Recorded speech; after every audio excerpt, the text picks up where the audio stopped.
안녕하십니까, 김주성입니다. 새벽에 읽는 성경 말씀 시작하겠습니다. 오늘 아침 읽을 말씀은 역대하 12장입니다. 제목은 여호와를 구하는 마음. 이스라엘 나라 왕에게서 가장 중요한 것은 여호와를 구하는 마음이었습니다. 여호와를 구하는 마음이 얼마나 견고하고 신실한지가 나라의 운명을 좌우했습니다. 르호보암 왕이 여호와의 율법을 버리고 여호와를 구하는 마음이 견고하지 못했을 때 나라에 어떤 일이 벌어졌을까요? 오늘 읽을 역대하 12장에서 확인해 보겠습니다. 새벽에 읽는 성경 말씀 제414화, 오늘은 2월 20일 일요일입니다. 역대하 12장 1절부터 16절까지 먼저 읽겠습니다. 르호보암의 나라가 견고하고 세력이 강해지매 그가 여호와의 율법을 버리니 온 이스라엘이 본받은지라. 그들이 여호와께 범죄하였으므로 르호보암 왕 제5년에 애굽 왕 시삭이 예루살렘을 치러 올라오니 그에게 병거가 1200대요 마병이 6만 명이며 애굽에서 그와 함께 온 백성 곧 리비아와 숫과 구스 사람이 헤아릴 수 없이 많더라. 시삭이 유다의 견고한 성읍들을 빼앗고 예루살렘에 이르니 그때에 유다 방백들이 시삭의 일로 예루살렘에 모였는지라. 선지자 스마야가 르호보암과 방백들에게 나와 이르되 여호와께서 이같이 말씀하시기를 너희가 나를 버렸으므로 나도 너희를 버려 시삭의 손에 넘겼노라 하셨다 한지라. 이에 이스라엘 방백들과 왕이 스스로 겸비하여 이르되 여호와는 의로우시다 하매 여호와께서 그들이 스스로 겸비함을 보신지라. 여호와의 말씀이 스마야에게 임하여 이르시되 그들이 스스로 겸비하였으니 내가 멸하지 아니하고 저희를 조금 구원하여 나의 노를 시삭의 손을 통하여 예루살렘에 쏟지 아니하리라. 그러나 그들이 시삭의 종이 되어 나를 섬기는 것과 세상 나라들을 섬기는 것이 어떠한지 알게 되리라 하셨더라. 애굽 왕 시삭이 올라와서 예루살렘을 치고 여호와의 전 보물과 왕궁의 보물을 모두 빼앗고 솔로몬이 만든 금방패도 빼앗은지라. 르호보암 왕이 그 대신에 노수로 방패를 만들어 국문을 지키는 경호 책임자들의 손에 맡김에 왕이 여호와의 전에 들어갈 때마다 경호하는 자가 그 방패를 들고 갔다가 경호실로 도로 가져갔더라. 르호보암이 스스로 겸비하였고 유다에 선한 일도 있으므로 여호와께서 노를 돌이키사 다 멸하지 아니하셨더라. 르호보암 왕은 예루살렘에서 스스로 세력을 굳게 하여 다스리니라. 르호보암이 왕위에 오를 때에 나이가 41세라. 예루살렘 곧 여호와께서 이스라엘의 모든 지파 중에서 택하여 그의 이름을 두신 성에서 17년 동안 다스리니라. 르호보암의 어머니의 이름은 나아마요 암몬 여인이더라. 르호보암이 악을 행하였으니 이는 그가 여호와를 구하는 마음을 굳게 하지 아니함이었더라. 르호보암의 처음부터 끝까지의 행적은 선지자 스마야와 선견자 이도의 족보책에 기록되지 아니하였느냐. 르호보암과 여로보암 사이에 항상 전쟁이 있으니라. 르호보암이 그의 조상들과 함께 누움에 다윗성에 장사되고 그의 아들 아비야가 그를 대신하여 왕이 되니라. 역대하 12장 1절부터 15절, 16절까지 읽었습니다. 르호보암의 나라, 이것이 역대하 12장에 묘사되어 있는 나라입니다. 르호보암의 나라가 견고하고 세력이 강해지매 왜 나라가 견고하고 세력이 강해졌을까요? 르호보암이 북방 이스라엘과의 전쟁을 하려고 했을 때 선지자 스마야를 통하여 전쟁을 벌이지 말고 자기 집으로 각기 집으로 돌려보내라고 하는 그 명령에 순종하여 남방 유다의 방비를 잘 했기 때문에 세력이 견고하고 나라가 견고하고 세력이 강해졌던 것입니다. 결국 하나님의 선지자의 음성을 순종하고 그 하나님의 율법에 따를 때 나라는 견고하고 강해질 수 있었습니다. 하지만 하나님의 율법을 버리자 어떤 일이 벌어졌을까요? 첫째, 온 이스라엘이 본받았습니다. 구약성경 열왕기상하와 역대상하의 역사는 왕들을 중심으로 한 나라의 역사입니다.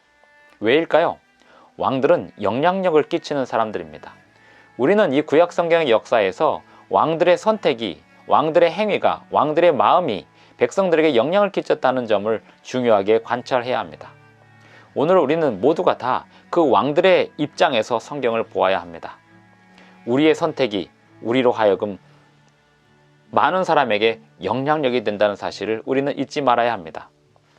온 이스라엘이 본받은지라 그들이 여호와께 범죄하였으므로 르호보암 왕 제5년에 애굽 왕 시삭이 예루살렘을 치러 올라오니, 이스라엘 나라가 하나님의 율법을 순종할 때만이 하나님의 백성들로서의 의미가 있었습니다. 하지만 그들이 하나님의 율법을 순종하지 않는다면 다른 나라와 별반 다를 게 없습니다. 그러면 결국 폭력과 또 권모술수를 쓰는 사람들이 힘을 가지게 되어 있습니다. 왜냐하면 이 세상은 사탄의 세상이기 때문에 그렇습니다.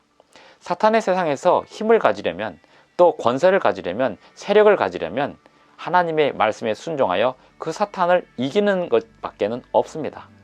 하나님의 율법을 순종해야 형통하고 평탄하게 된다는 말은 그런 의미입니다. 르호보암 왕이 하나님의 율법을 버리자 온 이스라엘이 본받고 결국 애굽 왕 시삭이 르호보암의 나라를 쳐들어오게 되었습니다. 3절 보면 병거가 1200대요 마병이 6만 명이며 애굽에서 그와 함께 온 백성 곧 리비아와 구숙과 구수 사람이 헤아릴 수 없이 많더라. 시삭이 유다의 견고한 성읍들을 빼앗고 예루살렘에 이르렀습니다. 수도까지 적군이 쳐들어왔습니다.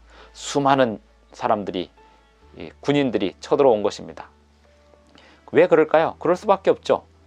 강대국의 논리, 힘의 논리, 제국의 논리가 작용하는 사회에서는 힘 있는 나라가 약소국을 취하는 것이 그 사회인 것입니다. 르호보암의 나라는 결코 강한 나라가 아니었습니다. 하나님의 율법에 순종할 때 하나님께서 그들을 돌보실 동안만 강한 나라가 될 수 있었습니다. 그리하여 6절에 보면 이에 이스라엘 방백들과 왕이 스스로 겸비하여 이르되 여호와는 의로우시다 하매. 왜 하나님을 찾게 될까요?